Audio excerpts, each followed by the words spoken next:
السلام علیکم ورحمۃ اللہ وبرکاتہ حامدا ومصلیا اما بعد وقال النبی صلی اللہ علیہ وسلم من تشبہ بقوم فہو منہم او کما قال علیہ الصلاۃ والسلام۔ سامعین کرام، میں نے ایک حدیث پڑھی، من تشبہ بقوم فہو منہم، کہ جو جس قوم کی مشابہت کو اختیار کرے گا وہ انہی قوم میں سے شمار کیا جائے گا، یعنی ان کا حشر انہی قوم میں سے ہوگا۔ یعنی جس کے طریقے کو اختیار کیا، جس کے قانون کو فالو کیا، جن کے کردار کو اپنایا اور جن کی شریعت کے مطابق اپنی زندگی کو مزین کیا،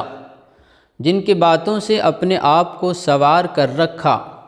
جب اتنے کرنے کے بعد جب وہ زندگی گزار کر چلا جاتا ہے تو پھر زندگی گزارنے کے بعد جب حشر کے دن اللہ تبارک و تعالیٰ کے یہاں میدان محشر قائم ہوگی، تمام لوگ نفسی نفسی پکار رہے ہوں گے، خود کے پسینے میں ڈوبے ہوئے ہوں گے، ایسے عالم میں تمام لوگ پریشان ہوگا۔ اس وقت وہ حضرات اور وہ شخص ان کے ساتھ کھڑا ہوگا جس کا دنیا میں رہ کر طریقے کو فالو کیا ہوگا، جن کے کردار کو اپنایا ہوگا، جن کی باتوں کو اپنایا ہوگا اور اپنی زندگی کو مزین کیا ہوگا اور سنوارا ہوگا۔ میدان محشر میں بھی، کل قیامت کے دن میدان محشر میں بھی وہ ان کے ساتھ کھڑا ہوگا۔ تو گویا کہ آج مسلمان جو طبقہ ہے وہ بھی آج اپنا راستہ بھٹک گیا ہے، غیروں کے راستے کو اختیار کر لیا ہے، غیروں کی بات کو اپنے سینے میں بسا لیا ہے، اور غیروں کو جو کرتا دیکھتا ہے مسلمان بھی کرنا شروع کر دیتا ہے، حالانکہ مسلمانوں کا شیوا نہیں تھا، مسلمانوں کا کام یہ نہیں تھا، مسلمانوں کا کردار یہ نہیں تھا کہ وہ غیروں کے طریقے کو چلتا، بلکہ ہمارے پاس نمونہ ہے صحابہ کا، ہمارے پاس نمونہ ہے ہمارے آقا جناب محمد الرسول اللہ صلی اللہ علیہ وسلم کا۔ ہم ان کے مطابق زندگی گزارتے، ان کے اسوہ کو اپناتے، ان کے نمونے کے مطابق اپنے آپ کو سنوارتے، لیکن ہم نے ان ساری چیزوں کو چھوڑ دیا ہے اور پس پشت ڈال دیا ہے، اور ہم نے اپنے کردار کو جو مزین کیا ہے وہ غیروں کے طریقے سے مزین کیا ہے، غیروں کے کام سے مزین کیا ہے۔ تو یاد رکھنا، کل قیامت کے دن میدان محشر میں بھی ہم انہی کے ساتھ کھڑے ہوں گے۔ ابھی دیکھ لیجئے 1 جنوری آ رہا ہے، لوگ کہتے ہیں کہ نیا سال ہے، لیکن میں جاننا چاہتا ہوں کہ اس میں نیا کیا ہوتا ہے؟ آخر آپ لوگوں نے اس دن کو اور اس مہینے کو نیا سال کا نام کیوں دیا ہے؟ آخر کوئی بات تو ہوگی جس کی وجہ سے ہم اس کو نیا سال مانتے ہیں اور نیا سال کہتے ہیں۔ لیکن میرا یہ ماننا ہے کہ ہمیں افسوس کرنا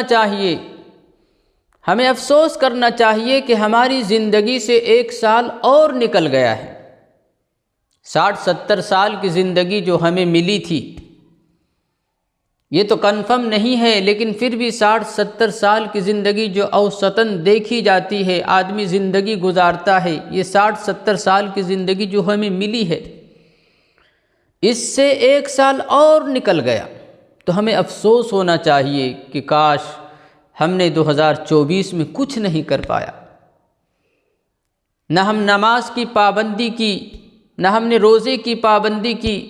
نہ ہم نے دینی احکام کی پابندی کی، نہ ہم نے شریعت کے مطابق زندگی گزاری، نہ ہم نے اپنے کردار کو سنوارا، نہ ہم نے نبی کی سنتوں سے اپنے آپ کو مزین کیا۔ افسوس کرنا چاہیے تھا اور رب کے سامنے گڑ گڑانا چاہیے تھا، رب کے سامنے رونا چاہیے تھا کہ اے اللہ 2024 بھی ہماری یوں ہی گزر گئی، ضائع ہو گئی، برباد ہو گئی۔ اے اللہ جو 2025 آ رہا ہے اس میں ہمیں نماز کی پابندی کرنے کی توفیق عطا فرما دے، لیکن ہمیں یہ بھی توفیق نہیں ہوتی ہے، بلکہ جس دن 1 جنوری ہوتا ہے اس میں ہمارے خصوصاً نوجوان طبقہ وہ ڈی جے وغیرہ لے کر جنگلوں میں چلا جاتا ہے، کھانے پینے کا سامان لے کر جنگلوں میں چلا جاتا ہے، اور بڑی بے شرمی کی بات یہ ہے کہ شراب کے بوتل بھی لے کر چلے جاتے ہیں، نشہ آور چیزوں کو لے کر چلا جاتا ہے، گانجا لے کر چلا جاتا ہے، اور جتنی حرمت اور جتنی بے حرمتی کرنی ہوتی ہے شریعت کی، اتنی اس سے بھی کہیں زیادہ لوگ کرتے ہیں۔ جنگلوں میں جا کر ناچنا، جنگلوں میں جا کر ڈانس کرنا، جنگلوں میں جا کر شراب پینا، جنگلوں میں جا کر نشہ آور چیزوں کو استعمال کرنا، جنگلوں میں جا کر ڈی جے بجانا اور بہت ساری خرافات کرنا، حرام کام کرنا، شرکیہ کام کر لینا، یہ 1 جنوری کے لوگ ہمارے نوجوان طبقہ کرتے ہیں۔ ہمیں تو افسوس کرنا چاہیے، ہمیں تو سوچنا چاہیے کہ ہم نے اپنی زندگی کی سارے اوقات اور سارے وقت کو ہم نے ضائع کر دیا ہے، لہذا یہ 2025 جو شروع ہو رہا ہے، اس سے اپنے آپ کو توبہ کر لینا چاہیے اور اپنی زندگی کو سیدھے راستے پہ لے آنا چاہیے تھا، لیکن ہمیں افسوس نہیں ہوتا ہے، ہمیں افسوس نہیں ہوتا ہے۔ حالانکہ یاد رکھنا میرے دوستوں اور بزرگوں، یہ زندگی بڑی قیمتی زندگی ہے، یہ وقت جو ہمیں دیا گیا ہے قیمتی وقت دیا گیا ہے۔ 60-70 سال کی زندگی جو ہمیں دیا گیا ہے وہ امتحان کے لیے دیا گیا ہے، آزمائش کے لیے دیا گیا ہے۔ اس جوانی کے بارے میں، اس زندگی کے بارے میں، اس عمر کے بارے میں پوچھے گا، رب پوچھے گا کہ کہاں گزار کر آیا، کہاں خفا کر آیا، کہیں بدکاری میں تو نہیں گزار دیا، کہیں بے حیائی میں تو نہیں گزار دیا، کہیں غلط کام میں تو نہیں گزار دیا، کہیں حرام کاموں میں تو نہیں گزار دیا، کہیں بے حیائی میں تو نہیں گزار دیا۔ رب پوچھے گا، کیا جواب دیں گے؟ رب کو کیا جواب دیں گے کہ ہم نے اپنا منہ کالا کر کے آیا ہے؟ کیا جواب دیں گے کہ ہم نے غلط کام کر کے آیا ہے؟ حالانکہ اللہ دیکھ رہا ہے۔ اللہ 2 فرشتے مقرر کر دیے ہیں، ایک نیکی لکھنے والا، ایک برائی لکھنے والا۔ وہ ہر ایک چیز کو لکھ رہا ہے، ہر ایک لمحے کو لکھ رہا ہے، ہر ایک لمحے کو، ذرات کو لکھ رہا ہے۔ تم جو سوچتے ہو، جو کرتے ہو، تم اپنے ہاتھوں سے جو چل کر جاتے ہو، سارا چیز لکھ رہا ہے۔ اگر آپ نماز پڑھ رہے ہیں تو آپ کی نماز لکھی جا رہی، روزہ رکھ رہے ہیں تو آپ کا روزہ لکھا جا رہا ہے، زکوٰۃ دے رہے ہیں تو لکھا جا رہا ہے، حج کر رہے ہیں تو لکھا جا رہا ہے۔ لیکن دوسری طرف اگر آپ بے حیائی کر رہے ہیں تو وہ بھی لکھی جا رہی،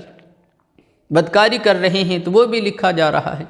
غلط کام کر رہے ہیں تو وہ بھی لکھا جا رہا ہے۔ تو ہمیں چاہیے کہ یہ جو 2025 شروع ہو رہا ہے، اس شروعات میں ہم اللہ سے توبہ کریں اور اللہ کے سامنے گڑ گڑائیں کہ اے اللہ 2024 ہم نے بہت غلط طریقے سے گزارا، اے اللہ اب میں توبہ کرتا ہوں، اور عزم مصمم کر لیجئے کہ اب مجھ سے اب میں گناہ نہیں کروں گا اور میں غلط کام نہیں کروں گا، بلکہ اپنے آپ کو نبی کی سنتوں سے آراستہ کیجئے اور نماز کی پابندی کیجئے۔ 2024 جو گزر چکا ہے اس کے لیے آپ اللہ سے توبہ کریے، اور جو 2025 آنے والا ہے اس میں صحیح زندگی گزارنے کی عزم مصمم کر لیجئے۔ آپ تمام حضرات سے گزارش ہے کہ آپ تمام حضرات کو میری بات سمجھ میں آئی ہوگی، آپ میری بات کو غور سے سنیں اور اسے شیئر کرنے کی بھی کوشش کریں جو حضرات، تاکہ ان باتوں سے کچھ انہیں توفیق مل جائے اور وہ سیدھے راستے کو اختیار کریں۔